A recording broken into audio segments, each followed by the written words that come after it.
ब्रह्मविद्या सम्प्रदाय कर्तुभ्यो वंशऋषिभ्यो महद्भ्यो नमो गुरुभ्यः।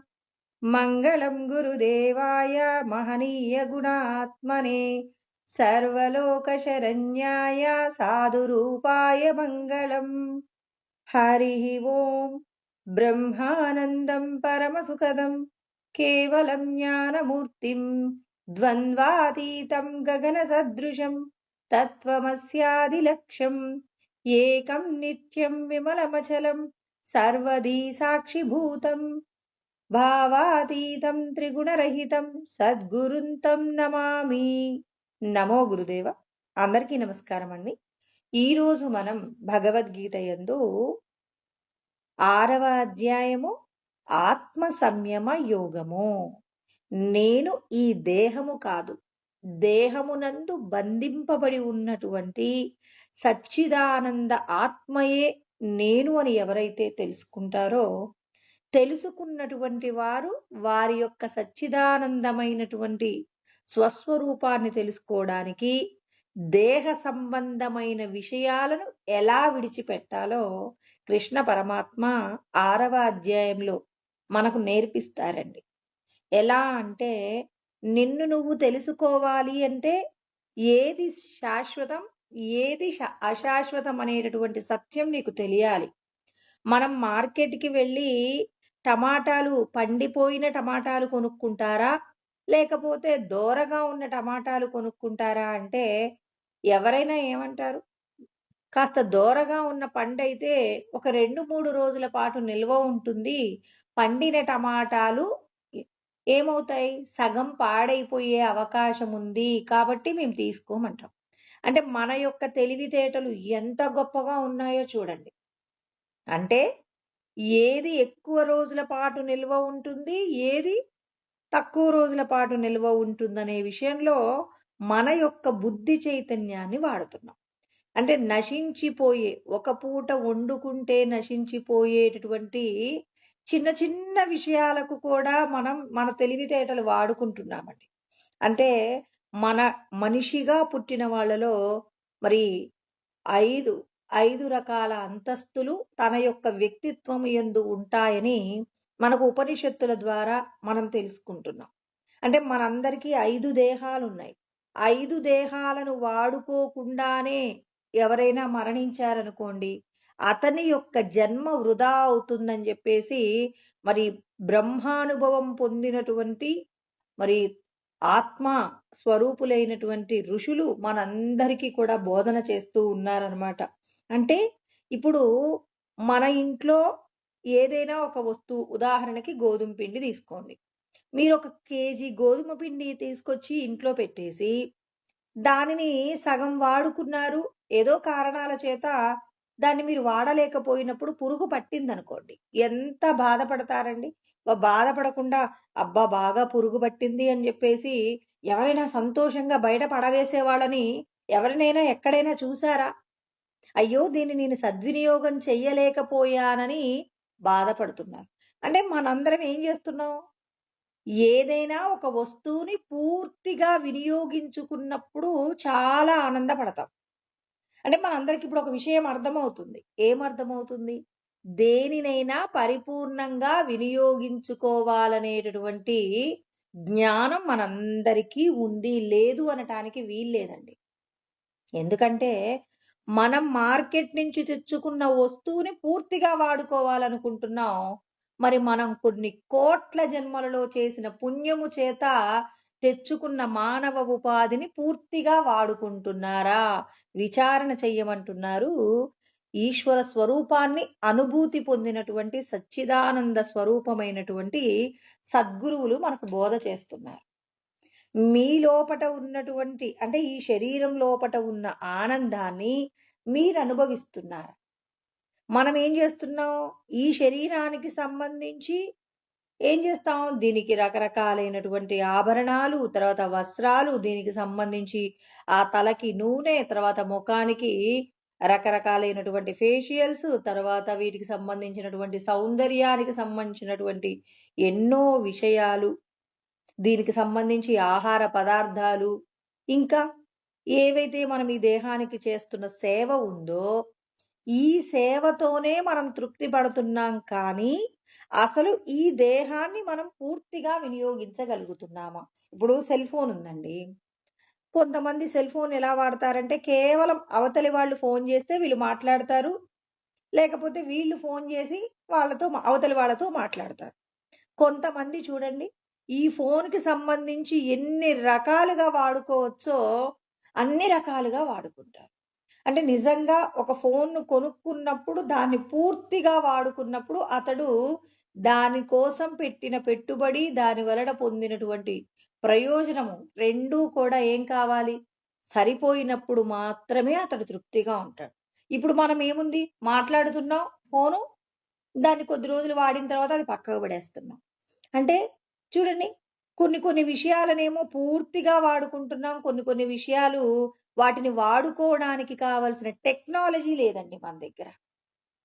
అందరికీ వాడుకోవాలనే ఉంటుంది కానీ, ఆ ఫోన్‌ని ఎలా వాడాలి అంటే కొంత టెక్నాలజీ అవసరం మనకి. ఆ టెక్నాలజీ మన దగ్గర లేదు కాబట్టి, సరే మనకున్న జ్ఞానంతో దాన్ని వినియోగించుకుంటాం. ఇప్పుడు ఈ శరీరం కూడా ఒక యంత్రమేనండి. మరి ఈ యంత్రాన్ని మనం ఎలా వాడుకుంటున్నాం? అంటే దీనికి ఆహారం పెడుతున్నాం. తర్వాత దీనికి సంబంధించినటువంటి వస్త్రాలు, దీనికి సంబంధించి బంధువులు, ఇలా ఒక పండుగ చేసుకోవడం, ఫంక్షను, తర్వాత శుభకార్యాలు, మనకంటూ ఒక ఇల్లు, కొన్ని సంపదలు, మనకంటూ సమాజంలో కొంత పేరు ప్రతిష్టలు, ఇంతవరకే మనం. అంటే ఈ లోకంలో కొన్ని విషయాలతోనే ఏం చేస్తున్నాం మనం? తృప్తి పడుతున్నాం. కానీ కొంతమంది చూడండి, ఎంత అనుభవించినా తరిగిపోనటువంటి ఆనందము ఈ శరీరంలో ఉందట. అంటే మనకిక్కడ ఈ మన యొక్క మనిషి యొక్క వ్యక్తిత్వానికి సంబంధించి 5 రకాల దేహాలున్నాయంటున్నారు. 5వ దేహాన్ని ఎవరైతే వాడుకుంటారో, వాడుకున్న వాళ్ళు మాత్రమే మహాత్ములు. మిగిలిన వాళ్ళందరూ కూడా మానవ జన్మకొచ్చి తమను తాము తెలుసుకోవడానికి కావలసినటువంటి జ్ఞానాన్ని సముపార్జించలేక సోమరిపోతులై, తిండిబోతులై, సమాజంలో ఉన్నటువంటి కొన్ని విషయాలకే ఏమవుతున్నారు? వాటి పట్ల ఆకర్షణను పొంది, వాటిని పొందడం కోసమే, అంటే భూమి మీద విడిచిపెట్టి వెళ్ళిపోయే విషయాల కోసమే తాపత్రయపడుతున్నారు కానీ, శాశ్వతమైనటువంటి వస్తువు ఈ దేహమునందే ఉంది. నాకో పండు తింటే ఆనందం అంటున్నారు. నాకో పెద్ద బిల్డింగ్ ఉంటే ఆనందం అంటున్నారు. కొంతమందికి చూడండి, పెద్ద పెద్ద బిల్డింగులుంటాయి. మీరు ఆనందంగా ఉన్నారా అంటే, లేదండి అంటారు. ఎందుకంటున్నారు? బిల్డింగ్ ఉంటే ఆనందం అనుకుంటారు గదా! అంటే నీ మనస్సులో ఆనందం అనేది ఉన్నప్పుడు మాత్రమే నీ దగ్గర ఉన్న వస్తువుల వలన నువ్వు సంతోషంగా ఉంటావు. అంటే ఇప్పుడు ఆనందం అనేది ఎక్కడుంది? మన లోపటే ఉంది. మన మనసు విచారంగా ఉందండి. మన చుట్టూ పంచభక్ష పరమాన్నాలున్నాయి. మనకు ఇష్టమైనటువంటి బంధువులున్నారు. మనకు నచ్చినటువంటి విషయాలన్నీ మన ముందున్నాయి. ఇప్పుడు నీ మనసు బాలేదు. ఇప్పుడు మీరు సంతోషంగా ఉన్నట్టా? దుఃఖంగా ఉన్నట్టా? నీకు కావాల్సినవన్నీ ఉన్నాయి గదా! ఉన్నప్పుడు నువ్వు సంతోషంగా ఎందుకు లేవంటున్నావు? అంటే ఆనందం అనేది ఎక్కడుంది? నీ లోపటే ఉంది. మరి నిన్ను సరిచేసుకుంటే చుట్టూ నువ్వు గుడిసెలో ఉన్న రమణ మహర్షి చూడండి. ఎక్కడో ఒక చిన్న గుహ అండి. ఇప్పుడు మనకి స్కందాశ్రమానికి వెళ్తే అక్కడ రమణులు ఉన్నటువంటి గదిని చూడొచ్చండి. ఇప్పుడు మన రమణాశ్రమంలో నుంచి అరుణాచలం కొండపైకి ఎక్కాలండి. ఒక 3 కిలోమీటర్లు అలా ఉంటుంది. అక్కడికి వెళ్ళిన తర్వాత రమణులు చివరి వరకు ఎక్కడ ఉన్నారు, ఎంత గదిలో ఉన్నారో చూస్తే మనకర్థమవుతుంది. మనమందరం ఏమనుకుంటున్నాం? నేనింత పెద్ద బిల్డింగ్‌లో ఇంత పెద్ద మంచం ఉండాలి, ఇంత సంతోషంగా ఉండాలని మనం అనుకుంటుంటే, ఆయన మాత్రం ఒక చిన్న గదిలో, ఆ గదిలో ఉండి తాను బ్రహ్మానందాన్ని అనుభవించారనమాట. తన చుట్టూ ఉన్నటువంటి ఎలా అసలాయన ఆనందం అనుభవించారని మనమెలా చెప్పగలం? ఒక వ్యక్తి ఆనందంగా ఉన్నాడనేది నా మనసులో ఉన్న విషయం మీకెలా తెలుస్తుందండి? ఎలా అంటే, సద్గురువులు ఉన్నటువంటి ప్రదేశాలలో ఎలా ఉంటుందంటే, ఒక పుట్టుకతోనే జాతి వైరం ఉన్నటువంటి ప్రాణులు కూడా ప్రశాంతంగా ఉంటాయన్నమాట. అదే గుర్తిక. ఎంతో అలజడితో వెళ్ళినటువంటి మనకి అక్కడికి వెళ్ళగానే నీ మనసులో ఉన్న బాధ ఇట్టే పోతుందండి. అక్కడే రమణులు ఉన్న ప్రదేశానికి వెళ్ళి ఆయన ఇప్పుడు సజీవంగా లేరు. మరి ఆయన అంతటా ఉండిపోతారు. ఆయన నివసించినటువంటి ప్రదేశంలోకి మీరు వెళ్లి చూడండి. పోనీ అక్కడికి కూడా వెళ్ళకూడదు. మీరు సద్గురువులు అని పిలువబడుతున్నటువంటి రమణులు, రామకృష్ణ పరమహంస, తర్వాత ప్రకాశానందగిరి స్వాముల వారు, వివేకానందుడు, శారదామాత, మరి పరమాచార్యులు, ఇలా వీళ్ళ ఫోటోలు మీరు మీ ఇంట్లో పెట్టి చూడండి.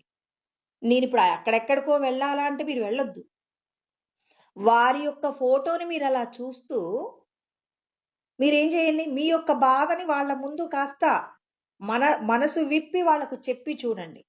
మీ మనస్సులో ప్రశాంతత ఖచ్చితంగా ఆ పరమాత్మ మనకు అందిస్తారండి. అంటే వాళ్ళ యొక్క శక్తి, వాళ్ళ యొక్క రూపం, ఆ రూపాన్ని ధరించి బ్రహ్మానందాన్ని పొందినందుకు ఆ రూపముతో కూడినటువంటి ఒక చిత్రపటాన్ని చూసినా మీకు ప్రశాంతత కలుగుతుంది. ఆ ప్రశాంతత మన ఇంట్లో ఉన్నటువంటి ఏదైతే దుఃఖం ఉంటుందో ఆ దుఃఖాన్ని పోగొట్టగలిగిన పరిష్కారం నీకు వెంటనే అందుతుందండి. అంటే నమ్మి మీరు ఆచరించినప్పుడు దాని వలన పొందేటటువంటి ప్రయోజనం చూడండి. అందుకే ఒక్క ఫోటో అక్కడ పెట్టుకుంటే ఆ ఫోటోని గనక మీకు కష్టం వచ్చింది అక్కడికి వెళ్ళి చూడండి. అందుకే మనం దేవాలయం, మన ఇంట్లో అందరి ఇళ్లలో దేవుడి మందిరం ఉంటుంది. మనకేదైనా బాధ కలగగానే వెంటనే ఎక్కడికి వెళ్తాం? మనం మన ఇంట్లో ఉన్న పూజా మందిరం దగ్గర వెళ్ళి మన బాధనంతా చెప్పుకొని కాసేపు మనస్సులో ఉన్నటువంటి వేదనంతా ఆ స్వరూపానికి చెప్పుకొని ఆ బాధను పోగొట్టుకుంటాం. అంటే మీ లోపట ఉన్నటువంటి పరబ్రహ్మమును మీరు తెలుసుకోవాలి అంటే బ్రహ్మానందాన్ని అనుభవించినటువంటి వారిని నమ్మి వారు ఏ ఏ విషయాల పట్ల జాగ్రత్త పడ్డారు, ఆయా విషయాలలో మనం కూడా జాగ్రత్త పడ్డామనుకోండి, అప్పుడు మనం కూడా ఏమవుతాం? సద్గురు స్వరూపాలం అవుతాం. ఋషికేశ అనే పేరుతో కృష్ణ పరమాత్మను పిలుస్తారు. ఎందుకు ఋషికేశ అంటారంటే ఇంద్రియములను నిగ్రహించనిదే నువ్వు భగవంతుడివి కాలేవు. ఎవరైనా సద్గురువు నేను అని చెప్పేసి చెప్పారనుకోండి, ఒక్కటే గుర్తు, గురుగీత యందు అనేక విషయాలు చెప్పారు. సద్గురు అంటే ఎలా ఉండాలంటే 5 ఇంద్రియాల పట్ల నిగ్రహం కలిగి ఉన్నప్పుడు మాత్రమే అతడు భగవంతుడవుతాడు.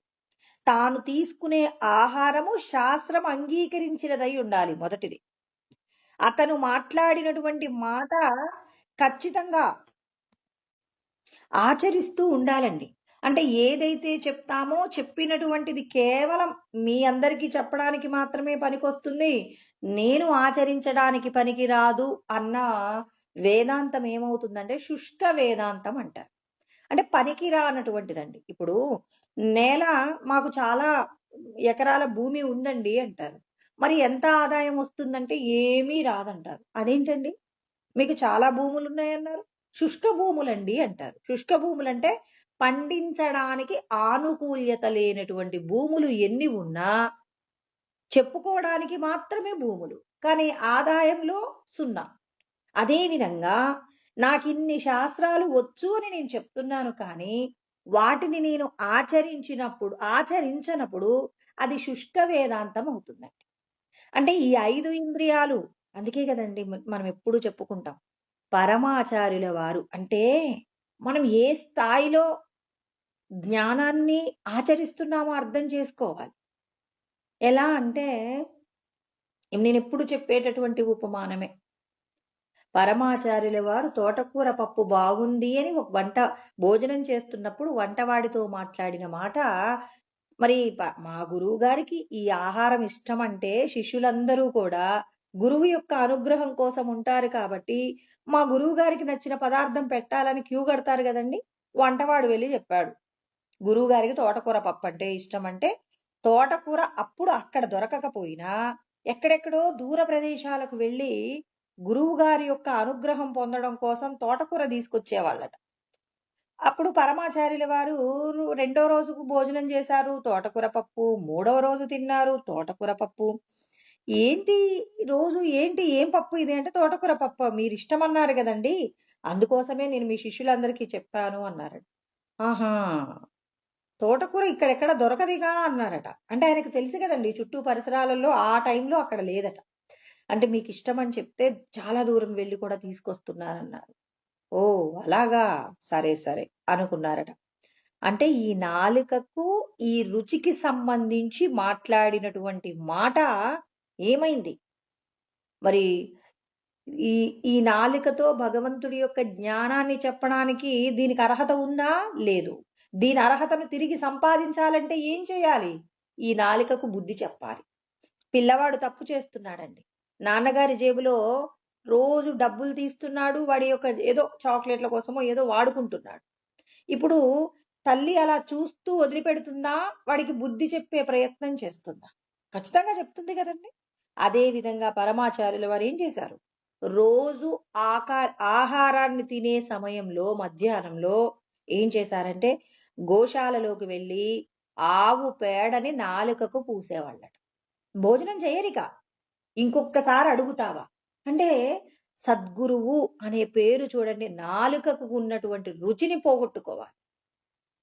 మరి ఒక చిలిపి ఆమె రోజు నేను ఎవరో ఇప్పుడు ఏమంటారు భగవంతుడిని తెలుసుకునే నిమిత్తంగా మరి రోజు కూడా ఏంటి భిక్షాటన చేస్తూ ఆహారం తింటూ ఉంటారు. అలా తింటూ ఉంటున్నప్పుడు ఆయనకు ఒక ఆమె మంచిగా రోజు మంచి భోజనం పెట్టేదట.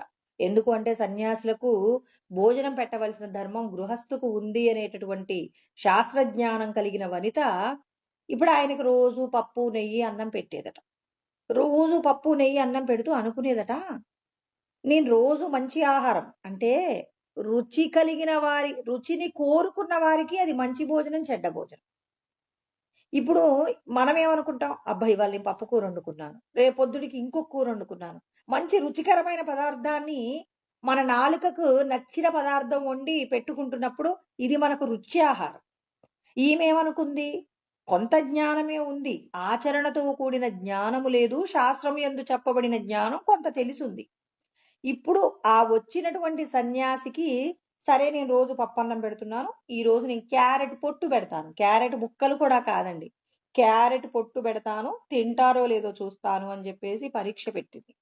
అలా పెట్టినప్పుడు ఆయన రోజులాగే వచ్చాడు. ఆహారం అడిగారు. అడిగితే ఆమె ఏం చేసింది, చక్కగా క్యారెట్లు తీసుకొచ్చి పొట్టు తీసి శుభ్రంగా కడిగి ఆయన వచ్చేటప్పటికి మంచిగా ఆ రోజు ఇచ్చేటటువంటి ఒక పాత్రలో పెట్టింది. ఆయన రాగానే ఆ క్యారెట్ పొట్టు పెట్టిందనమాట. ఆయన ఏం చేశాడు, రోజు ఆమె పెట్టిన ఆహారాన్ని వాళ్ళ ఇంటి ముందున్న అరుగు ముందే పెడితే ఆమె ఒక చెంబులో నీళ్లు ఆ పాత్ర పెడితే ఈయన తన పాత్రలో వాళ్ళు పెట్టినటువంటి ఆహారాన్ని తీసేసుకొని తినేవారు. ఈ రోజు కూడా చక్కగా రోజు ఆమె పప్పన్నం పెడితే ఎంత ప్రీతిగా తింటాడో క్యారెట్ పొట్టును కూడా అంత ప్రీతిగా తిన్నాడట. ఆమె ఆశ్చర్యపోయింది. ఈశ్వరుడి యొక్క జ్ఞానాన్ని ఆచరించడం అంటే ఇలా ఉంటుందా? నాకు శాస్త్రం తెలుసు అనుకున్నాను అంటే నాలుకను నిగ్రహించకుండా ఏది సాధించలేము.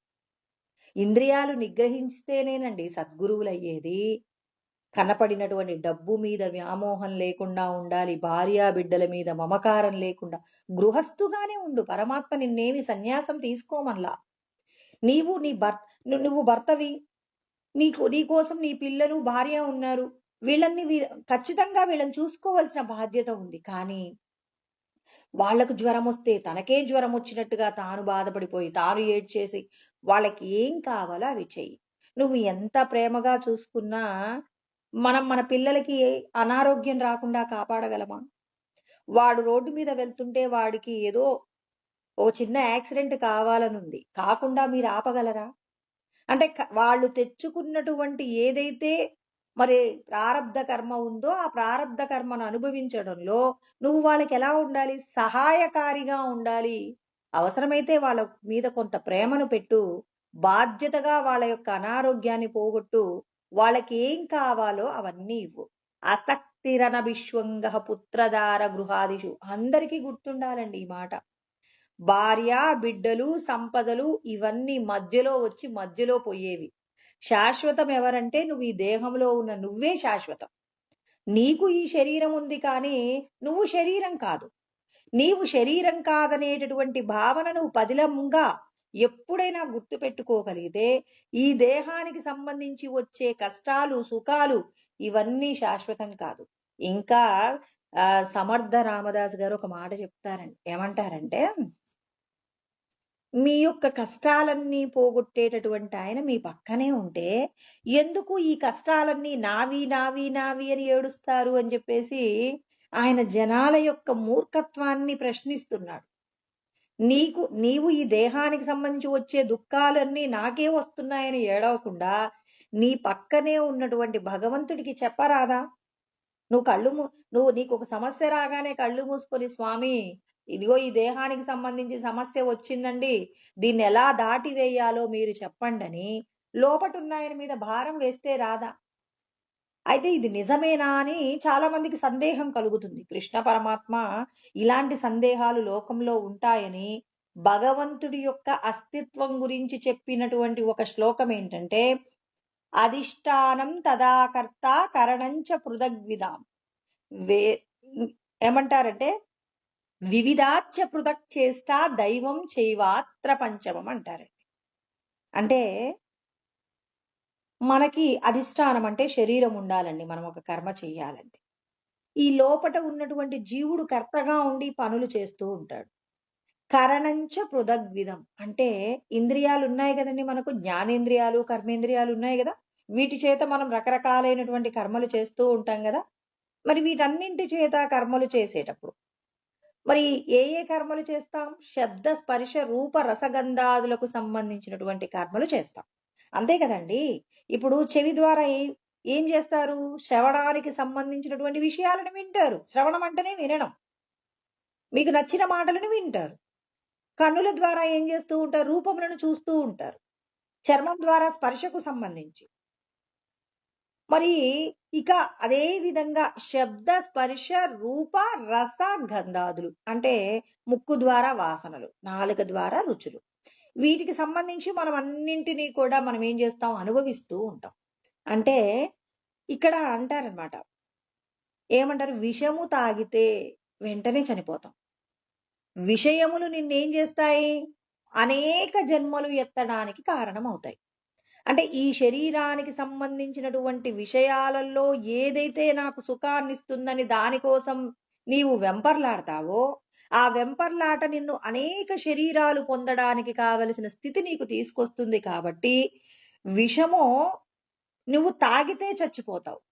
విషయము దర్శనం చేసినంత మాత్రం చేతనే నువ్వు నశించిపోతావంటున్నారు. ఇప్పుడు ఆ ఎక్కడికంటే ఎవరైనా షాపింగ్‌కి వెళ్దాం రా అంటే భయమేస్తుందండి ఎవరికైనా. ఎందుకంటే అక్కడికి వెళ్ళిన తర్వాత ఏదైనా మనకొక వస్తువు మనకసలేం కొనుక్కోవాలని లేదు. కానీ షాప్‌లోకి వెళ్ళిన తర్వాత ఏదో ఒక వస్తువు మనల్ని ఆకర్షిస్తుంది. అలా ఆకర్షించినప్పుడు అప్పటికప్పుడు మనం ఆ వస్తువును కొనుక్కోలేకపోయినా ఇంటికొచ్చిన తర్వాత ఆలోచన చేస్తాం. ఆ వస్తువు చాలా బావుంది గదా! మళ్ళీ వెంటనే ఆలోచన చేస్తాం. ఎందుకు ఆ వస్తువు మనకి ఇంట్లో ఏం ఉపయోగపడుతుంది? ఉపయోగపడపోతే ఉపయోగపడపోయింది. చాలా బావుంది ఆ వస్తువు. మన ఇంట్లో ఉన్నా చాలు అని మనసు ఏం చేస్తుంది? పదే పదే ఆలోచిస్తుంది. దేని వల్ల జరిగింది? దర్శనము చేత జరిగింది. దర్శనము చేత జరిగిందండి. చూడడం చేత జరిగింది. ఎందుకు? అంటే విషయములు చూసినంత మాత్రము చేతనే నిన్ను దుఃఖాక్రాంతం చేస్తాయి. విషాన్ని తాగితే అది నీకు ప్రమాదము. విషయాన్ని చూసినంత మాత్రం చేతనే ప్రమాదం. కాబట్టి విషయాల పట్ల మీరు జాగ్రత్తగా ఉండండి. మీకు ఏది కావాలో దానిని మాత్రమే అనుభవించే ప్రయత్నం చెయ్యండి. అనవసరంగా అన్ని విషయాలు చూస్తే ఏం పోయిందంటే, చూసినా పర్వాలేదు. ఎప్పుడంటే దాని మీద నీకు సంగమము అనేటటువంటి దానిని పెట్టుకోనంత అసంగమం అనే శస్త్రాన్ని నువ్వు చేతిలో పట్టుకోగలిగితే మాత్రం ఇబ్బంది లేదు. కొంతమంది చూడండి, ఏ వస్తువులు చూసినా చెలించకుండా ఉంటారు. అలాంటి వాళ్ళు బంగారపు నిధిలో కూర్చోబెట్టినా, అంటే ఒక బంగారం ఉన్నటువంటి ఒక గదిలో వజ్ర వైడూర్యాలతో కూడిన ఆ గదిలో పెట్టినా వాళ్ళు ఏం చేస్తారు? చక్కగా వాళ్ళు ఏ సాధన చేసుకోవాలో ఆ సాధన చేసుకుంటారు. ఇలాంటిది ఒక చిన్న కథ ఉందండి. ఏంటంటే ఒక రాజుగారు ఏం చేశారంటే, ఒక రాజుగారి యొక్క సాంప్రదాయం అన్నమాట. వాళ్ళ యొక్క వంశపారంపర్యంగా ఆ ఆ దేశానికి సంబంధించిన రాజు చనిపోతే, ఇది మనం సహజంగా వింటుంటాం. ఈ ఏనుగు ద్వారా ఏం చేస్తారు? ఆ రాజ్యానికి రాజుని సెలెక్ట్ చేయడం అనేది ఆనాటి కాలంలో ఎక్కువగా ఆచారంగా ఉండేదన్నమాట. ఆ రాజ్యంలో కూడా అలాంటి పరిస్థితే జరిగిందట.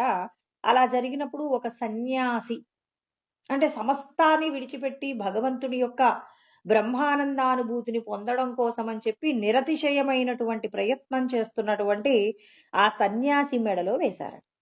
ఇప్పుడు వెయ్యగానే అక్కడున్నటువంటి మంత్రులు, అక్కడున్నటువంటి సైన్యానికి సంబంధించిన వాళ్ళందరూ వచ్చి, "మీరు మా రాజుగారన్నారు." "అయ్యో! అయ్యో! అదేంటండి? నేనన్నీ విడిచిపెట్టానండి. నాకున్న సంపదలు, నా భార్య, నా బిడ్డల్ని అందరిని విడిచిపెట్టేశాను. ఇవాళ నన్ను రాజుని కమ్మంటారేంటి?" అని చెప్పేసంటే, "లేదు, లేదు. మా సాంప్రదాయం ప్రకారం మాకు ఏనుగు ఎవరి మెడలో హారం వేస్తుందో వాళ్ళు మాకు రాజు. ఇది భగవంతుడి తీర్పులాగా మేము భావన చేస్తాము. మీరిప్పటి నుంచి మాకు రాజు" అని చెప్పి ఆయన వెంటబెట్టుకొని వెళ్ళిపోయారు. అసలాయన ప్రమేయం లేదు. ఆయన్ని మాట్లాడనివ్వట్లేదు. "అయ్యో! అయ్యో! అది కాదండి" అంటూనే ఉన్నారు. తీసుకువెళ్లారు. చక్కగా ఆయనకి రాజుకు సంబంధించినటువంటి సంప్రోక్షణలన్నీ చేశారు. రాజాభరణాలన్నీ పెట్టారు. చక్కగా ఆయనతో రాజ్య పరిపాలన చేయించుకుంటున్నారు. ఇప్పుడు ఆయన అక్కడున్న మంత్రిని ఒకాయన్ని పిలిచి అన్నాడు, "మీరు నాకు ఒక రహస్యంగా ఎవరూ చూడనటువంటి ఒక ఏమంటారు?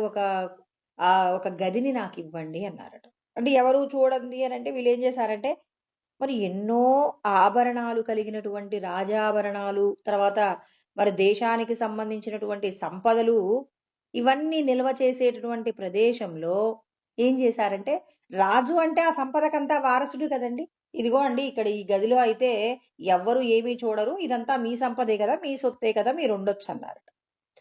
అలా అన్నప్పుడు సరే అని చెప్పేసి ఆయనేం చేశాడు అంటే, ఆయన ఏ సన్యాసిగా ఆయనున్నప్పుడు ఏ విధమైనటువంటి వస్త్రాలున్నాయో వాటన్నింటిని చక్కగా భద్రపరుచుకున్నాడు. ఇప్పుడు ఆ గదిలోకి ఆయన రోజు వెళ్ళేవాడట ఒక 2 గంటల పాటు. 2 గంటల పాటు వెళ్ళి తర్వాత బయటికొచ్చేవాళ్ళు. మళ్ళీ ఈయనకి రాజ్యాధికారం భగవంతుడు నాకు రాజుగా ఉండమని చెప్తున్నారు. రాజ్య పరిపాలన చేయమంటున్నారని చక్కగా పరిపాలన చేస్తున్నారు. రోజు 2 గంటలు అందులోకి వెళ్తున్నారు. అసలు ఏం జరుగుతుంది? ఆ 2 గంటల పాటు ఆయన ఏం చేస్తాడని చెప్పి అక్కడున్నటువంటి ఆ మంత్రులకు, తర్వాత అక్కడున్న వాళ్ళందరికీ సందేహం కలుగుతుంది. ఆ సందేహం కోసం అని చెప్పేసి ఒకరోజు ఆయన అందులోకి వెళ్ళగానే వీళ్ళేం చేస్తారంటే ఆయన చూసేటటువంటి ప్రయత్నం చేస్తారు. చూసేటటువంటి ప్రయత్నంలో వాళ్ళు తలుపు కొడతారనమాట. ఈయన లోపలికి వెళ్ళాక ఎవరు రారు, రాకూడదనే నియమం కూడా ఉంది. కానీ వీళ్ళు ఆయన ఏం చేస్తున్నాడు అసలు ఆయనున్నదేమో చాలా రాజాభరణాలు కలిగినటువంటి వాళ్ళ కోశాగారంలోనే ఆయన ఒక చిన్న ఏమంటారు, కోశాగారం అంటే ఏదో చిన్నగా ఉండదు గదండీ! చాలా పెద్దగా ఉంటుంది. అక్కడక్కడ ఏదో ఒక చిన్న మూలలో ఆయన కూర్చుంటాడనమాట. ఆయన రోజు ధ్యానం చేసుకుంటాడు. ఆ ధ్యానం చేసుకునేటప్పుడు ఎలా చేసుకుంటాడు అంటే, ఈ ఈయన వచ్చే నాడు సన్యాసం తీసుకునేటప్పుడు అంటే సన్యాసిగా ఉన్నప్పుడు ఆయన ఆభరణాలను ఏ ఆభరణాలు పెట్టుకుంటాడు? ఏముందండి చిన్న గోచి పెట్టుకుంటాడు. ఏదో చిన్న ఆహ్, ఆ చేతిలో కమండలము, తర్వాత అవి ఒక చిన్న కలశ పాత్ర అవి ఉంటాయన్నమాట. వాటిని ఈయన ఆ గదిలోకి వెళ్ళి రాజాభరణాలన్నీ తీసేసి, సన్యాసిగా తాను వచ్చేటప్పుడు ఏ విధమైనటువంటి ఆహ్, వస్తువులు తన దగ్గరున్నాయో వాటన్నింటిని ధరించి ధ్యానం చేసుకునేవాడు. ఈయన అందులోకి లోపలికి వెళ్ళాక ఒక పావుగంటకే తలుపు కొట్టారు కాబట్టి తలుపు తీశాడు. ఏంటి? ఏం జరిగిందని. లేదండి మీరు రోజు కూడా అందులోకి వెళ్తుంటే అసలు ఈ కోశాగారంలో ఉన్న సంపదనంతా మీరేమన్నా బయటికి తరలించే ప్రయత్నం చేస్తున్నారా ఏంటి? అని జెప్పేసి మా యొక్క అంటే మేము సాధారణమైన వ్యక్తులం కదండీ! మాకు అనుమానం కలిగి క్షమించండి అనంటే, నన్ను అనుమానించనంత వరకే నేనిక్కడుంటాను. ఎప్పుడైతే నీ ముందే షరతు పెట్టాను.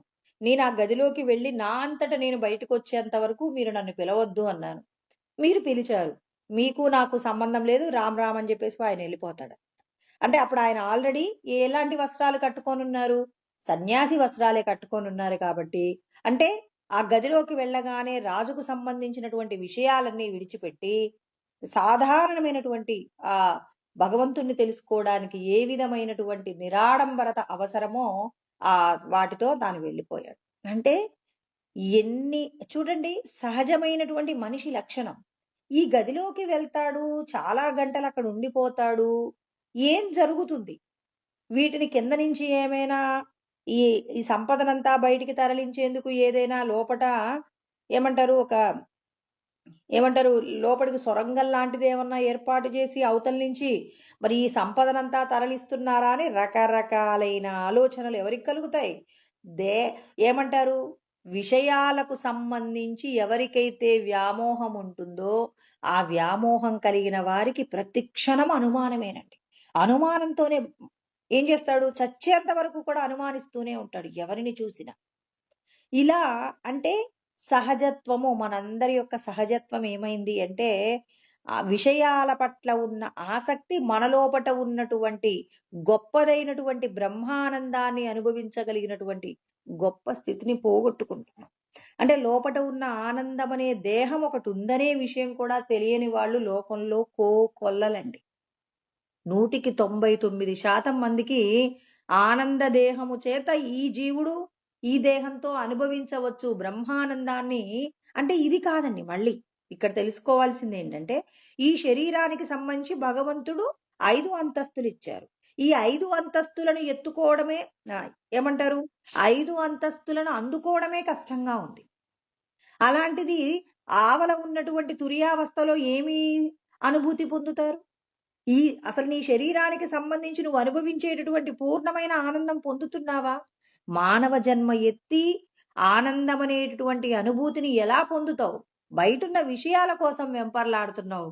కానీ నువ్వు ఎక్కడికి వెళ్లకుండా చక్కగా నిరంతరం నువ్వు బ్రహ్మానందానుభూతి ఒక అమృతపు చుక్కలో ఉన్నటువంటి అంటే అమృతంలో ఉన్న ఒక చుక్క ఎలా అయితే పరమశాంతినిస్తుందో అలాంటి అనుభూతి ఆల్రెడీ భగవంతుడు మన మనిషి శరీరానికి ఇచ్చాడండి. అది అనుభవించిన వారికి తప్ప మిగిలిన వాళ్ళెవరు కనీసం ఇలా ఉంటుందని కూడా ఊహ చెయ్యలేనంత గొప్ప రహస్యమని మనకు మన ఉపనిషత్కారులందరూ అంటే ఋషులు మనందరికీ బోధ చేస్తున్నారండి. మరి కృష్ణ పరమాత్మ భగవద్గీతలో ఇలాంటి రహస్యాలు ఏమైనా దాచిపెట్టారా? యస్మిన్ విజ్ఞాతే సర్వమిదం విజ్ఞాతం. ఏది తెలుసుకుంటే సమస్తము మీకు ద్యోతకమవుతుందో అటువంటి జ్ఞానాన్ని సమస్త ఉపనిషత్తుల సారమంతా భగవద్గీతలో బోధించారు. కృష్ణ పరమాత్మ ఏమని చెప్తున్నారు? మీరు ఎంత అనుభవించినా బ్రహ్మానందం సుఖం ఆత్యంతికం యత్తద్ బుద్ధిగ్రాహ్యమతీంద్రియం అన్నాడు. మరి మీరు ఇంద్రియముల ద్వారా తెలుసుకోలేనటువంటిది ఎవరైతే కర్మవీరుడుంటాడో వీరుడు అంటున్నామండి. ఇక్కడ ధీరా అనే పదం కూడా వాడతారు. ఎవరైతే ధీరులైనటువంటి వారుంటారో వాళ్ళు ఏం చేస్తారు? ఇంద్రియములకు సంబంధించిన విషయాలన్నింటినీ కూడా విడిచిపెడతారు. విడిచిపెట్టడంలో 18వ అధ్యాయంలో కొంతమంది చెప్తారండి. కామ్యానాం కర్మణాం న్యాసం సన్యాస కవయో విదుహు. అంటే భోగములను కలిగించేటటువంటి కోరికలను విడిచిపెట్టాలి. ఇప్పుడు కానా పీనా సోనా అంటారు. అంటే తినటానికి తర్వాత ఉండడానికి, తినడానికి ఆహారం, ఉండడానికి ఇల్లు, కట్టుకోవడానికి బట్ట. ఇంతవరకు ఉంటే చాలు అని చెప్పేసి మరి కొంతమంది ఉంటారు. మరి వీటికి సంబంధించి ఇంకా ఇంకా రోజుకొక విధంగా గొప్ప గొప్పగా ఉండాలి, బతికినంత కాలం నేను కొత్త కొత్త జీవితాన్ని గడపాలి అనేటటువంటి ఆ కోరికలను కలిగించే వాటిని విడిచిపెట్టాలంటారు. కామ్యానాం కర్మణాం న్యాసం అంటే కామ్యమైనటువంటి కర్మలన్నింటినీ విడిచిపెట్టాలి అని చెప్పేసి చెప్తారనమాట. ఇంకొంతమంది అంటారు సర్వకర్మ ఫల త్యాగం. అంటే మీరు ఏ కర్మ చేసినా వాటి యొక్క ఫలాలను విడిచిపెట్టమని చెప్తారు. కొంతమంది అంటారండి ఇవి ఎక్కడ అంటే 18వ అధ్యాయం 2-3 శ్లోకాలలో చెప్పబడిన మాటలు చెప్తున్నాను. త్యాజ్యం దోషవదిత్యేకే కర్మ అంటారు.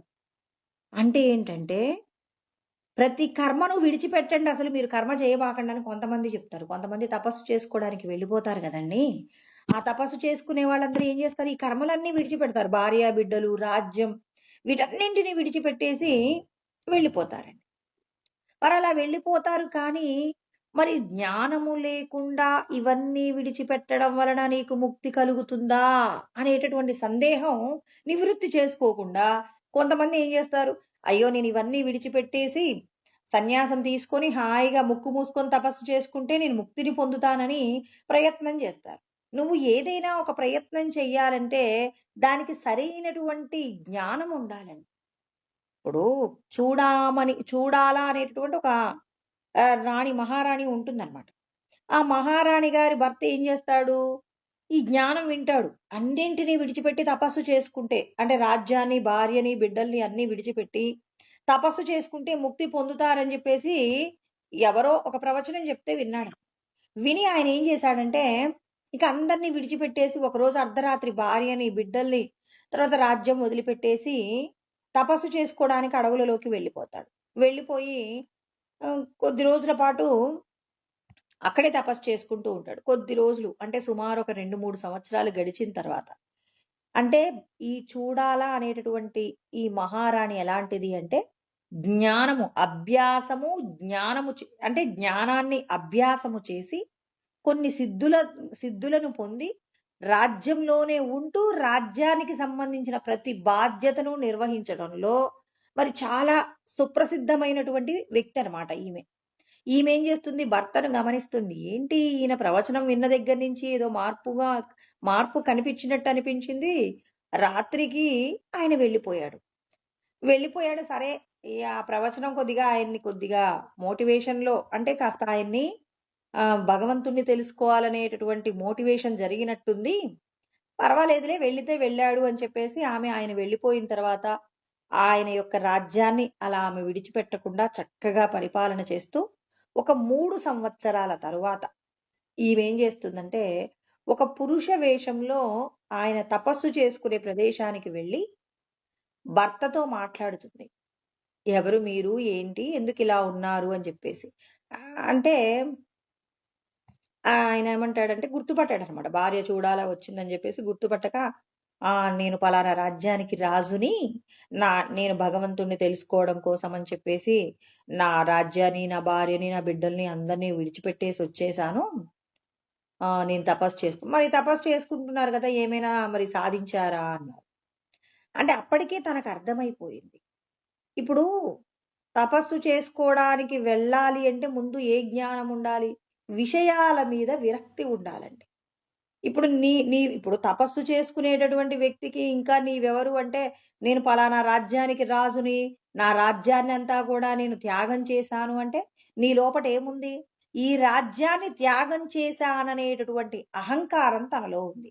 భగవంతుణ్ణి తెలుసుకోవడానికి భార్యా బిడ్డల్ని విడిచిపెట్టానని చెప్పేసి అతనికి ఏముంది? ఓ రకమైనటువంటి గర్వం ఉందన్నమాట. అప్పుడు చూడాల ఆ పురుష వేషంలో ఉండి, నేను వీటన్నింటినీ విడిచిపెట్టాను అనే అహంకారాన్ని విడిచిపెట్టనంత వరకు నీకు భగవంతుణ్ణి తెలుసుకోవడంలో నీ యొక్క సాధన ముందుకు వెళ్ళదు అని చెప్పేసి వెళ్ళిపోతుంది. అప్పుడు ఆయన ఏం చేస్తాడు అంటే, జ్ఞానము ఉన్నటువంటి ఆమె చూడండి, ఆయన విడిచిపెట్టిన రాజ్యాన్ని పరిపాలిస్తుంది. అసక్తిరన విశ్వంగ పుత్రదార గృహాదిషు అంటే భార్య బిడ్డలు అనేటటువంటి మమకారాన్ని తగ్గించుకుంటూ, భగవంతుడి మీద మమకారాన్ని పెంచుకుంటూ బాధ్యతలు నిర్వర్తించడంలో ఎవరిని ఇబ్బంది పెట్టట్ల. రాజుగారు చూడండి, సడన్ గా వెళ్ళిపోయాడు. ఆయన భార్య కనుక సమర్థవంతురాలు కాకపోతే ఆ రాజ్యం మీద, పక్క రాజ్యంలో ఉన్న వాళ్ళు ఆ రాజ్యం మీద దండయాత్ర చేస్తారు. అమాయకులైనటువంటి ప్రజలు ఎంతో మంది బానిసలుగా పక్క రాజ్యాల వారి దగ్గర సేవలు చేసేటటువంటి బానిసలుగా వాళ్ళ దగ్గర చిక్కుకుపోతారు. ఒక రాజు చేసినటువంటి తప్పు మరి ఆ రాజ్యంలో ఉన్న ప్రతి ఒక్కరికి శిక్ష పడుతుందా లేదా? శిక్ష పడుతుంది. భగవంతుడు ఎప్పుడూ కూడా సమస్తాన్ని విడిచిపెట్టి వెళ్ళిపోయి తపస్సులు చేసుకోండి అని చెప్పలేదు. అంటే మరి ఇక్కడ శాస్త్రంలో కొంతమంది తపస్సు ద్వారా ముక్తి పొందాలనుకునే వాళ్ళు చెప్పే మాట ఏంటి? త్యాజ్యం దోషవదిత్యేకే కర్మ, ప్రతి కర్మ కూడా దోషపూరితమైనది అని చెప్పేసి విడిచిపెట్టండి అంటారు. ఇంకొంతమంది అంటారు యజ్ఞదాన తపకర్మ నత్యాజ్యమిది చాపరే అంటారు. యజ్ఞము, దానము, తపస్సు ఇవన్నీ విడిచిపెట్టకూడదని కొంతమంది అంటారు. ఇన్ని విన్న తర్వాత కృష్ణ పరమాత్మ అంటే కొంతమంది సమాజంలో ఇలా కూడా మాట్లాడతారని, మరి ఎవరెవరి సాధనలో ఏమేమైతే చెప్తారో వాళ్ళు చెప్పిన మాటలన్నీ కృష్ణ పరమాత్మ మనకు వివరణ చేసి తర్వాత చెప్తున్నారు.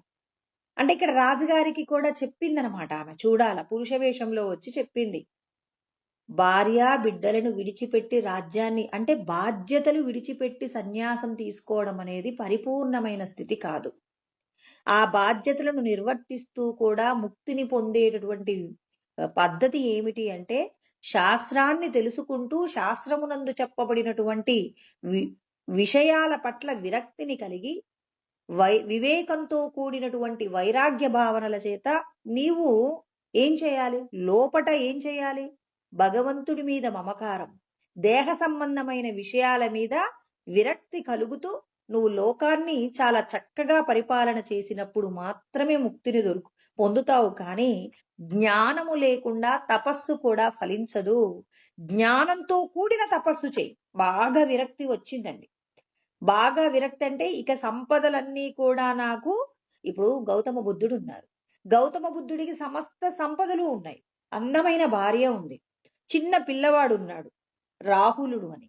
ఆ పిల్లవాడు ఉన్నారు. అందరినీ ఎందుకు విడిచిపెట్టాడు?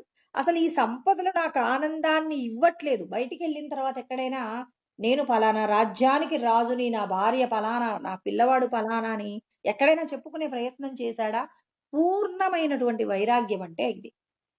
ఇలాగే ఒక చిన్న సంఘటన చెప్పుకుంటేనండి, ఒక భర్త గారు ప్రవచనాలు చెప్తారట. వీళ్ళ దగ్గర భార్య యొక్క తమ్ముడు కూడా వీళ్ళింట్లోనే ఉంటాడట. రోజు వాళ్ళ బావగారు ప్రవచనాలు చెప్తుంటే, వాళ్ళ బావగారు చెప్పేటువంటి ప్రవచనాలు ఈ అబ్బాయి కూడా వెళ్ళి వినేవాడట. ఒక 20 సంవత్సరాల అబ్బాయి వెళ్ళి విని ఇంటికొచ్చి వాళ్ళ అక్కగారికి చెప్పారు. అక్క, బావగారి ఇవాళ ప్రవచనంలో రాముడు గురించి ఇలాంటి లక్షణాలు చెప్పారు. తర్వాత ఇలా అక్కడ ఏ రోజు ప్రవచనం జరిగితే ఆ రోజు జరిగిన ప్రవచనానికి సంబంధించి చక్కగా వివరణ చేశాడట.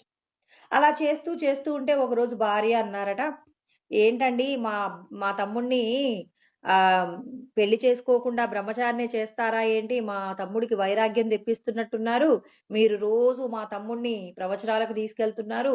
వాడు మీరు చెప్పిన ప్రతి ప్రవచనాన్ని నాకు అప్పచెప్తున్నాడు. నా తమ్ముడికి వైరాగ్యం వస్తుందేమో, పెళ్లి చేసుకోడేమో అని చెప్పేసి ఈమె కాస్త కించిత్ బెంగతో భర్తతో మాట్లాడుతుంది. అప్పుడు భర్త అన్నాడట, ఓసి పిచ్చిదానా, వైరాగ్యం అంటే చెప్పిన మాటలు విని అవతల వాళ్లకు చెప్పడం కాదే అని చెప్పేసి ఆయన ఏం చేశాడు? భోజనం చేసి ఒక తువాలు అక్కడ ఉంటే తువాలు తీసుకొని నేను వెళ్ళిపోతున్నానని వెళ్ళిపోయాడట. ఇది వైరాగ్యం అంటే. అంతేగాని అవతలి వాళ్ళు చెప్పిన మాటలు విని వెంటనే అవతలి వాళ్లకు చెప్పగలిగిన వాళ్ళందరికీ వైరాగ్యం రాదు. వైరాగ్యం అనేది ఎలా వస్తుంది? విషయాల మీద విరక్తి కలిగినప్పుడు, ఆ విరక్తి లోపట ఉన్నటువంటి సచ్చిదానందం గురించినటువంటి గొప్ప జ్ఞానం అనే దీపము ఎవరిలో ప్రకాశిస్తుందో వాళ్ళకి వైరాగ్యం వస్తుంది. ఇప్పుడు కొంతమందికండి ఏంటి వైరాగ్యం వస్తుంది, వైరాగ్యంతో పాటుగా జ్ఞానం కూడా రావాలి. భగవంతుడి యొక్క జ్ఞానము. నేను ఈ భూమి మీదకి ఎందుకు వచ్చాను, ఈ భూమి మీద నేను సాధించవలసిన వస్తువు ఏదైనా ఉందా అని ఆ భగవంతుడి యొక్క జ్ఞానాన్ని తెలుసుకొని ఈ దేహ సంబంధమైన విషయాల మీద విరక్తి కలిగితే అప్పుడు ఏమవుతుంది? తాను పారమార్థికమైనటువంటి బ్రహ్మానందానుభూతిని పొందుతాడు. అది లేకుండా నాకు జీవించడం ఇష్టం లేదని కొంతమంది అంటారు. ఏంటండి తినడం, తాగడం, ఉండడం, అసలు ఈ జీవితం సారం లేదని చెప్పేసి కొంతమంది ఆత్మహత్యలు చేసుకుంటారు. అంటే అతడికి విరక్తి ఉంది. అంటే దేహానికి సంబంధించిన విషయాల మీద విరక్తి ఉండడమే కాదు, విరక్తితో పాటుగా భగవంత్ స్వరూపమే నేను అనేటటువంటి జ్ఞానము కూడా ఉన్నప్పుడు మాత్రమే మానవ జన్మను ఏం చేస్తారు? తన లోపట ఉన్నటువంటి 5 దేహాలు, 5వ దేహం ఏంటండి? 4వ దేహమేమో విజ్ఞాన దేహం, విజ్ఞానమయ దేహం. 3వది మనోదేహము. తర్వాత 1, 2 స్థూల దేహము, దానికి సంబంధించిన ప్రాణము అందరిలో ఉంటుంది. మనోదేహాన్ని నాగరికులు వాడతారు. ఇంకా భగవంతుణ్ణి కొంతమంది స్వార్థంతో లోకంలో నేను మాత్రమే గొప్పగా ఉండాలని తన తెలివితేటలన్నీ స్వార్థపూరితమైన విషయాల కోసం వాడుకుంటూ రాక్షస స్వరూపంగా కొంతమంది మారిపోతారు. వాళ్ళు సమాజంలో రావణాసురుడు లాంటి దుర్మార్గులు కూడా, దుర్యోధనుడు లాంటి దుర్మార్గులు కూడా మరి ఉంటారనమాట. అంటే వీళ్ళకి విజ్ఞానాన్ని ఏం చేశారు? భగవంతుడి యొక్క జ్ఞానాన్ని తెలుసుకొని స్వార్థమైనటువంటి ప్రయోజనాలకి వాడుకున్నారు. ఇప్పుడు ఇంద్రుడు విరోచనుడు ఇద్దరు కూడా బ్రహ్మజ్ఞానం తెలుసుకుంటారండి. కానీ విరోచనుడేమో రాక్షసులకు సంబంధించినటువంటి ఏమంటారు, వాళ్ళ అధిపతి. దేవతలకు అధిపతి ఎవరు? ఇంద్రుడు. ఇంద్రుడు ఏం చేశాడు? ఈయన ఆనందం అనేది ఎక్కడ ఉంటుందండి, అసలు ఈ మానవ దేహంతో సాధించవలసింది ఏంటి అని ఇద్దరు వచ్చారండి గురువు గారి దగ్గరికి. వచ్చిన తర్వాత ఆయన చెప్పాడు, "ఈ దేహంతో పూర్ణమైనటువంటి ఆనందాన్ని పొందవచ్చు" అన్నారు. ఓహ్! దేహమే దేహాభిమానం ఉండటం వల్ల పూర్ణమైనటువంటి ఆనందం కలుగుతుందని ఆయనేం చేశాడంటే విరోచనుడు వెళ్ళిపోయాడు. ఇక గురువుగారి దగ్గర జ్ఞానం అవసరం లేదు. ఈ శరీరంతో నేను ఎంతైనా ఆనందం అనుభవించవచ్చని వాడు వెళ్ళిపోయాడు. ఇంద్రుడు కూడా వెళ్ళిపోతాడు. కొద్ది రోజులకి ఈ శరీరం కొద్ది రోజులకు చనిపోతుంది కదండీ! మరి దీనితో అనుభవించేటటువంటి ఆనందం పరిపూర్ణమైనది కాదనిపిస్తుంది అని చెప్పేసి చెప్తారట. అలా చెప్పి ఇప్పుడు ఇంద్రుడు ఏం చేస్తారు? అంచెలంచెలుగా పూర్ణమైనటువంటి బ్రహ్మజ్ఞానం అందేంత వరకు మరి ఆయన దగ్గర శిష్యుడిగా ఉండి నేర్చుకుంటాడు. విరోచనుడు అనేటటువంటి వ్యక్తి రాక్షస స్వరూపం కాబట్టి ఎప్పుడు అప్పటికప్పుడు కనపడుతున్న విషయాల మీద ఆసక్తితో లోకంలో ఉన్న ప్రతిదీ నేనే అనుభవించాలని ఆయన ఏం చేస్తాడు? ఆయన దగ్గర ఉన్న వాళ్ళందరికీ బోధ చేస్తాడు. అంటే ఎక్కడో విరోచనుడు వాళ్ళ యొక్క రాక్షస సంతతి అనుకోకండి. ఒక వస్తువును చూడగానే ఇది నేను అనుభవించాలి అనే కోరిక ఎవరిలో ఉందో వాళ్ళందరూ విరోచనుడి యొక్క వారసులండి. ఇప్పుడు ఒక వస్తువుని చూసాం. అబ్బా! ఇది ఒక జామకాయ చూసామండి పక్కింట్లో. ఇప్పుడు ఈ జామకాయ నేను తినాలి. అరే! నీది కాదు కదరా బాబు అని పక్కన ఎవరో చెప్తారు. నాది కాకపోయినా నేను తినేస్తానని చెప్పి తర్వాత ఏం జరుగుతుందో చూద్దామని తినేవాడు మరి రాక్షస సంతతికి సంబంధించిన వారు. అంటే పూర్ణమైనటువంటి జ్ఞానాన్ని పొందాలి. ఆ జ్ఞానం ఎలా కలుగుతుంది? విషయాలను, ఇంద్రియాలకు సంబంధించిన విషయాల మీద విరక్తి లేకుండా ఎలా సాధ్యమవుతుంది? అందుకే కృష్ణ పరమాత్మ చెప్తారు, నిశ్చయం శృణుమే తత్ర త్యాగే భరత సత్తమ త్యాగో హి పురుష వ్యాఘ్ర త్రివిధ సంప్రకీర్తిత. నేను త్యాగం గురించి 3 విషయాలు చెప్తాను వినండి.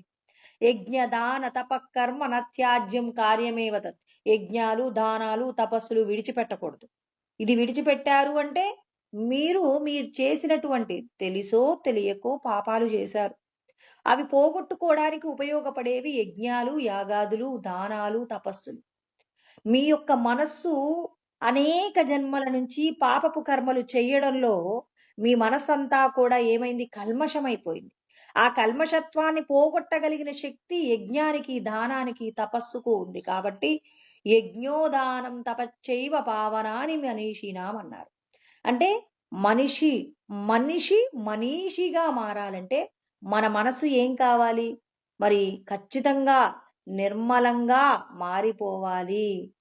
కల్మషములు లేనటువంటి స్థితికి వెళ్ళిపోవాలి. కాబట్టి మన మనసు శుద్ధం కావాలి అంటే ప్రతి ఒక్కరూ ఆ శరీరంతో మనం చేసే ప్రతి పని ఎలా ఉండాలి? శుద్ధంగా, అంటే ఇతరులకు హాని కలిగించని విధంగా కర్మ చెయ్యాలి. మన యొక్క మనస్సు వీటి గురించి వచ్చింది కాబట్టండి, మనకి ఎవరినో ఒకరిని చూసినప్పుడు అతన్ని హింసించాలనే ఆలోచన వచ్చిందండి. కానీ ఆ వ్యక్తిని మనం హింసించలేదు, అతన్ని ముట్టుకోలేదు. మా ఇంట్లో నేను కూర్చొని పలానా వ్యక్తిని తలుచుకొని ఆ వ్యక్తిని హింసించాలి అని ఒక క్రూరమైన ఆలోచన చేశాను. అతడికి విషమిచ్చి అతన్ని చంపాలి అనేటటువంటి ఆలోచన వచ్చిందనుకోండి, నాకు వచ్చింది. ఇప్పుడు ఆ మనసులో కలిగిన ఈ ఆలోచన నాకు శిక్ష పడుతుందా? ఇది విచారణ చెయ్యాలి. ఎంతో మంది బయటికి ఏ తప్పులు చెయ్యకపోయినా మరి నీచమైనటువంటి యోనులలోకి ప్రవేశం కలుగుతుందండి. పాపపు జన్మలు పొందుతారు. పాషాణాలుగా మారిపోతారు. ఎందుకు మారిపోతున్నారు? మారిపోవడానికి ఒక్కటే కారణం. మనస్సులో వేరొకరు నాశనం కావాలని, ఒకరిని హింసించాలని మీరు మనస్సులో చేసినటువంటి సంకల్పం ఏం చేసింది? మీ పుణ్యాన్నంతా తీసేసింది. అంటే చూడండి, మనకు తెలియకుండానే మన మనస్సు, ఇప్పుడు నేను అన్నం తింటుంటాను, ఏవేవో ఆలోచనలు కదులుతుంటాయి. అంటే ఉదయం లేచినప్పటి నుంచి పడుకునేంత వరకు మన ఆలోచనలకు గనక మనం కట్టడి చెయ్యలేకపోయామనుకోండి, నీటి ప్రవాహం పోతుంది. ఎటుగా వెళ్ళిపోతుందంటే మరి అవి అవసరానికి ఉపయోగపడేటటువంటి భూములలోకి వెళ్ళిపోకుండా మరి నిస్సారమైనటువంటి పనికి రానటువంటి చవిటి భూములలోకి వెళ్ళిపోతున్నాయనుకోండి. ఇప్పుడు ఆ నీళ్ల వల్ల ప్రయోజనం ఉంటుందా? ఉండదు కదా! ఇప్పుడు ఆ నీటిని మనం ఏం చేయాలి? పంటలు పండేటటువంటి భూములలోకి మళ్లించడంలో కష్టం ఉంటుందా? ఉండదా? ఖచ్చితంగా ఉంటుంది కదండి! అదేవిధంగా మన మనస్సు ఏ విషయాల గురించి ఆలోచిస్తుందో చాలామంది అంటారు, నేనే తప్పు చేయలేదండి అంటారు. నీవు ఏ శరీరముతో ఏ తప్పు చెయ్యకపోయినా మనస్సులో వేరొకరి గురించినటువంటి ఒక చెడ్డ సంకల్పము నిన్నేం చేస్తుంది? ఖచ్చితంగా నీచమైనటువంటి పాషాణం అంటే రాయండి. కొన్ని లక్షల కోట్ల జన్మల పాటుగా నువ్వు మరణమనే ఈ శరీరాన్ని విడిచిపెట్టడాన్ని శాస్త్రం ఏమంటదంటే మరణమూర్ఛ అంటారండి. ఈ మరణమూర్ఛను నువ్వు పొందిన తరువాత నువ్వెక్కడికెళ్తావు? ఒక పాషాణం అయిపోతావట. ఒక బండరాయిగా అయిపోతావట. ఎండకు ఎండి, వానకు తడిచి అసలు ఎలా అయిపోయావు? నువ్వెవరికన్నా ఈ దేహంతో తప్పు చేశావా? ఎవరైనా హింసించావా? నీ మాటలతో ఎవరినైనా ఇబ్బంది పెట్టావా? లేదు. బయట వాళ్ళు అంటున్నారు, పాపం ఏనాడు ఏ మాట అని ఎరుగడండి, పల్లెత్తు మాట అనడు అంటారు. పల్లెత్తు మాట అనకుండా ఇతనికి ఎందుకండి పాపపు జన్మ వచ్చింది? ఎందుకు అంటే మనసులో క్రూరమైనటువంటి ఆలోచనలు ఉంటాయి. అందుకే చాలా మంది అంటుంటారు, మౌనంగా ఉండే వాళ్ళని చూస్తే భయపడతారండి. ఎందుకు అంటే వీడు లోపల ఎన్నెన్ని ఆలోచనలు చేస్తున్నారో గబగబా మాట్లాడే వాళ్ళతో పోలిస్తే మౌనంగా ఉండే వాళ్ళని చూస్తే భయపడతారు. మరి చూడండి, మనకి భగవంతుడు జ్ఞానం నేర్పిస్తూనే ఉన్నాడు. తన మనస్సులో అంటే తనలో తానే రగిలిపోతుంటాడండి. మరి భగవంతుడి యొక్క జ్ఞానంతో రమించాడనుకోండి, అతడు ముక్తిని పొందుతాడు. తన చుట్టూ ఉన్న వాళ్ళకి కూడా ఆ పాజిటివ్ వైబ్రేషన్స్ ఏమవుతాయి? ఆ చుట్టూ ఉన్న వాళ్ళకు కూడా ప్రశాంతత కలుగుతుంది. అలా కాకుండా లోపట క్రూరమైన ఆలోచనలు చేస్తాడు. ఎవ్వరికీ చెప్పడు. తాను మాత్రమే ఒక వ్యక్తిని ఊహించుకుంటాడు. వాడినేదో వీడు చేసినట్టు వాడు ఊహ చేసుకుంటాడు. అంటే మానసికంగా తృప్తి పొందుతున్నాం గదండీ! ఇప్పుడు నాకొకరంటే కోపమండి. ఆ కోపం ఉన్న వాళ్ళని వెంటనే మనసులో ఆలోచన చేస్తాం. ఏమని? ఆ! వీడిని ఒకరోజు ఎవ్వరు లేనటువంటి ప్రదేశంలోకి నేనతన్ని తీసుకెళ్ళి నా దగ్గర ఉన్నటువంటి ఒక కర్రతో నేనేం చేస్తాను, అతను కొట్టేశానని చెప్పేసి కొట్టేస్తే వాడు ఏడుస్తున్నట్టుగా, అతనికి ఎవ్వరు సహాయం చెయ్యనట్టుగా నేను మనసులో ఊహ చేశాననుకోండి. ఆ చేసినటువంటి ఊహకి ఈశ్వరుడు ఏం చేస్తాడు? వీడి ఖాతాలో పాపమేశాడు. వీడికి పాపపు జన్మకు కావలసినటువంటి లిస్టు తయారవుతుందని. అయ్యో! చెయ్యలేదు కదండీ అంటే, అంటే నువ్వు మానసికంగా తృప్తి పొందినా ఇప్పుడు వాడిని కొడితేనే నువ్వు తృప్తి పొందుతావా? మానసికంగా ఆ వ్యక్తి గురించి నువ్వు చేసినటువంటి దుష్టమైన ఆలోచన కూడా ఏం చేసింది? నిన్ను ఎక్కడికి తీసుకెళ్తుంది? కొన్ని కోట్ల జన్మల పాటు మానవ జన్మను పొందడానికి కావలసిన అర్హతను పోగొడుతుంది. ఒక పాషాణమై ఉండాల్సొస్తుంది. మరి వీటన్నింటిని గురించి యోగ వాసిష్టంలో చెప్పారండి. వాటిని మళ్ళీ రేపు చెప్తాను. ఇక్కడ కృష్ణ పరమాత్మ చెప్పిన మాట చూద్దాం. ఆయన చెప్తున్నాడు, సంకల్ప ప్రభవాన్ కామాన్ త్యక్త్వా సర్వాణ్యశేషతః మనసైవేంద్రియ గ్రామం వినియమ్య సమర్థత. అంటే ఇప్పటి వరకు నేను ఇంద్రియాల గురించే చెప్పాను. ఇంద్రియాల యొక్క నిగ్రహం కలగనిదే బ్రహ్మానందం అనుభవించలేమండి. అనుభవించాలంటే ఏం చేయాలి? సంకల్పం వలన కలిగేటటువంటి సంకల్ప ప్రభవాన్, సంకల్పం వల్ల కలిగేటటువంటి కామాన్ కోరికలు. అంటే ఇక్కడ చుట్టూ జరుగుతున్న విషయాలను నువ్వు అర్థం చేసుకునేటటువంటి విధానంలోనే నీ సంకల్పాలు పుడతాయండి. ఇప్పుడు నాకొక సంకల్పం, శుద్ధమైన సంకల్పం వస్తుందా? అశుద్ధమైన సంకల్పం వస్తుందా? అంటే ఇప్పుడు నేను రోడ్డు మీద వెళ్తూ ఉన్నాను. ఒక యాక్సిడెంట్ జరిగింది. ఇప్పుడు ఆ యాక్సిడెంట్ జరిగినటువంటి సమయంలో నేనక్కడే ఉన్నప్పుడు నా మనస్సులో అవతలి వారికి సహాయం చెయ్యాలనే ఆలోచన ఉన్నదా? లేకపోతే వాళ్ళని అయ్యో! నేను ఎప్పటినుంచో యాక్సిడెంట్ చూద్దాం అనుకున్నాను భగవంతుడా! చక్కగా ఈరోజు యాక్సిడెంట్ చూయించేటటువంటి అవకాశం అంటే యాక్సిడెంట్ అయితే చూసే అవకాశం నాకిచ్చారా అని. అంటే ఒక్కొక్కరి ఇప్పుడు నా మనసులో ఏముందో మీకేం తెలుసండి? మీ మనసులో ఏముందో పక్క వాళ్ళకి తెలుస్తుందా? ఎవరి మనస్సులో ఏముందో లోపటున్నటువంటి అందుకే అంటారు, ఇంటి గుట్టు పెరుమాళ్ళకెరుక అంటే నీ ఇల్లు, ఈ దేహమనే ఇంటిలో ఉన్నటువంటి పెరుమాళ్ళు, ఆ ఈశ్వరుడు. ఆ ఈశ్వరుడికి ఎరుక నీ గుట్టంతా. నువ్వొకరిని చూసి నవ్వుతున్నావు. వామ్మో! వీళ్ళెంత ప్రేమగా మాతో మాట్లాడతారండి. చూడగానే ఎంత హంబుల్‌గా ఉంటారో, చాలా వాళ్ళు మాతో ఎంత ప్రశాంతంగా, ఎంత చక్కటి మాటలు మాట్లాడతారో అనుకుంటాం. లోపట మన గురించి ఎంత చెడ్డ ఆలోచన చేస్తున్నారో నీకేమైనా తెలుసా? తెలీదు. అంటే ఇక్కడ జరుగుతున్నటువంటి సంఘటన యందు నీ యొక్క మనసు యొక్క కదలికలకు మూలమేంటి? నీ పూర్వ సంస్కారాలు. అందుకే మనకి సైకాలజీలో ప్రయోగాలు జేస్తారు. ఇద్దరు అవిభక్త కవలలు అంటే ఇద్దరు కవల పిల్లల్ని తీసుకొచ్చేసి ఆ పిల్లల్ని ఏం చేస్తారంటే వేరు వేరు ప్రదేశాలలో పెంచుతారండి. ఒకరినేమో ఒకే గదిలో ఉంచుతారు. ఆ గదిలో ఏం చేస్తారంటే రకరకాలైనటువంటి మొక్కలు, తర్వాత అంటే ఒక ప్రకృతి వాతావరణం ఉంటుంది. అక్కడ ఒక అద్దం కానివ్వండి, అలాంటివి ఏమీ ఉండవు. ఏదో అక్కడ దొరికినటువంటి అది అక్కడేదో దొరుకుతాయి పండ్లు అవన్నీ పెడతారు. అవన్నీ తింటారు. అదంతే. వాళ్ళకి మానవ సంబంధమైన విషయాలతో ఏ విధమైన ఆలోచన ఉండదు. ఇంకొకరిని ఏం చేస్తారంటే సమాజంలో పెంచుతారు. అంటే ఇప్పుడు ఇద్దరూ కూడా ఒకే చోట అంటే ఒకే తల్లి గర్భంలో అవిభక్త కవలలుగా పుట్టినటువంటి పిల్లలని పెంపకంలో మార్పులు చేశారండి. పెంపకంలో మార్పులు చేశారు కాబట్టి, ఇప్పుడు ఒకరికేమో ఆ పెంపకంలో ఈ జన్మ ప్రయత్నం చేత ఇక్కడ ఏమంటారు ఒక ఆటవికమైన ప్రదేశంలో ప్రకృతిలో పెరిగిన వారికేమో లోక జ్ఞానం ఉండదు. ఇంకొకరినేమో శుద్ధ సాంప్రదాయమైనటువంటి కుటుంబంలో పెంచారు కాబట్టి, మరి వారికేమో గొప్ప గొప్ప సంస్కారాలు.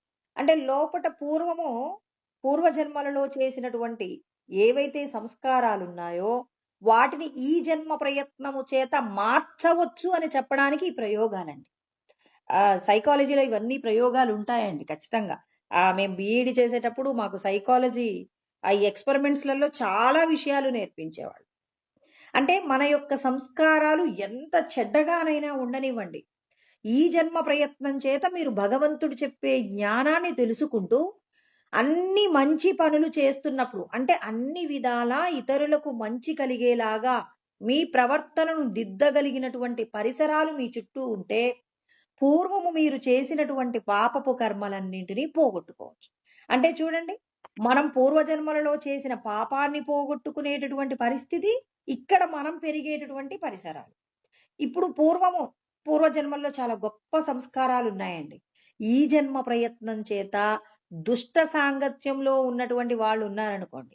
వాళ్ళతో కలిసి ఉన్నప్పుడు వీడు రోజూ దేవాలయానికి వెళ్ళాలనే ఆలోచన ఉన్నా, అసలు దేవాలయం అంటే ఎందుకు అని జెప్పేసి మాట్లాడే నాస్తికుల మధ్యలో ఈ పిల్లవాడు పెరగాల్సొచ్చిందనుకోండి.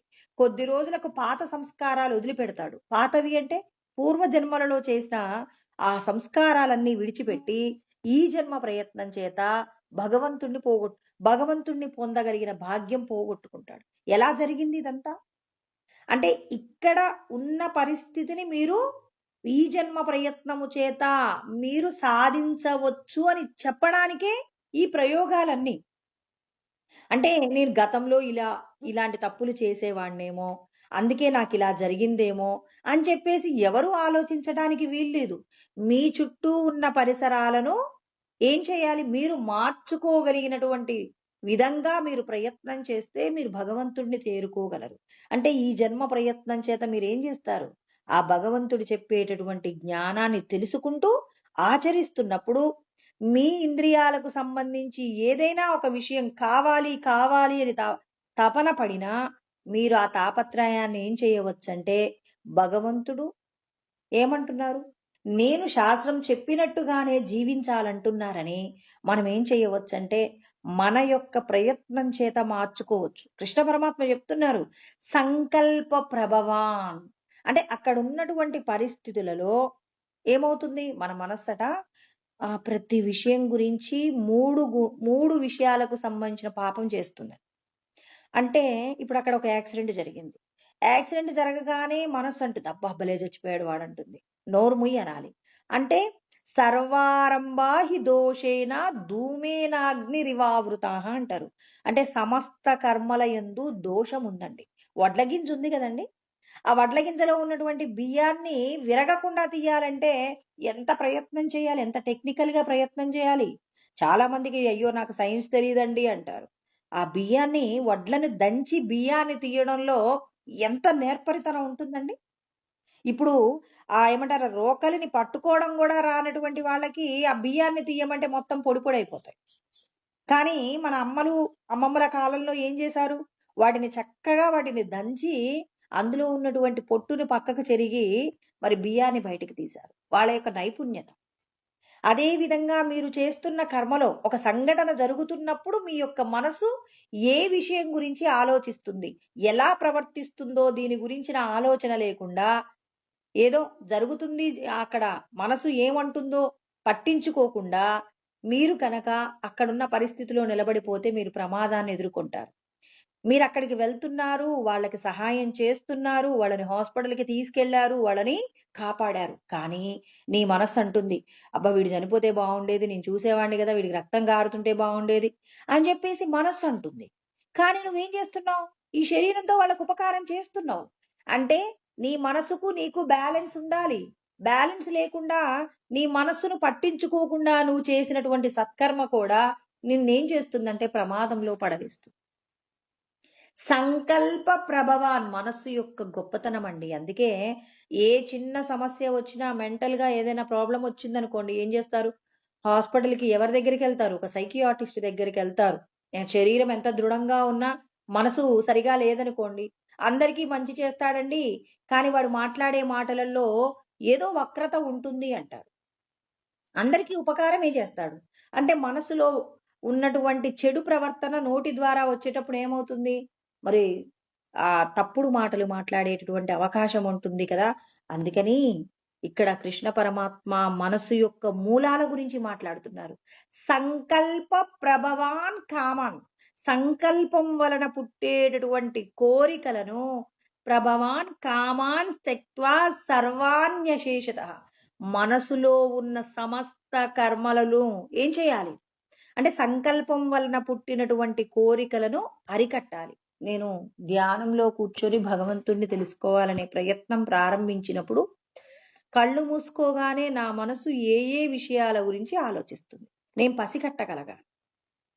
పిల్లవాడు వాళ్ళ నాన్నగారి జేబులో డబ్బులు తీసే అలవాటున్న పిల్లవాడు స్కూలుకు వెళ్తూ ఒకసారి ఎనిక్కొస్తాడు. అమ్మ బెల్ట్ మర్చిపోయానని లోపలికొచ్చినప్పుడు తల్లి ఏం చేస్తుంది? గమనిస్తుంది.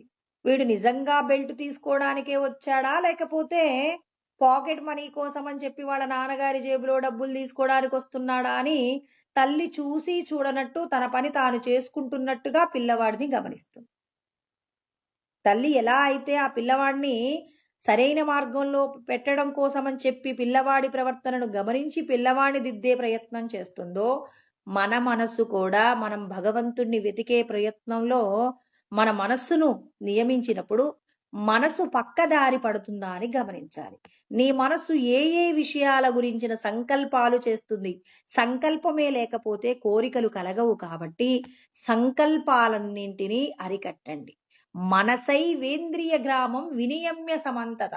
ఇప్పుడు మీ మనస్సుకు ఏ విధమైన సంకల్పాలు లేకుండా ఉండాలంటే 5 ఇంద్రియాలను నిగ్రహించాలి. ఇప్పుడు పిల్లవాడు తండ్రి జేబులో డబ్బులు తీయకుండా ఉండాలంటే ముందు వాడి వ్యసనాలు తీసేయాలండి. ఎందుకు డబ్బులు తీస్తున్నాడు? వీడికి ఐస్ క్రీమ్ అంటే బాగా ఇష్టం. ఐస్ క్రీమ్ తింటే వీడికి అనారోగ్యం వస్తుందని తల్లిదండ్రులు ఎప్పుడో ఒక్కసారి మాత్రమే ఐస్ క్రీమ్ కొనిస్తారు. వీడికి రోజు 2 ఐస్ క్రీములు తినటం బాగా ఇష్టం. ఇప్పుడు వాడికి అనారోగ్యం వస్తుంది.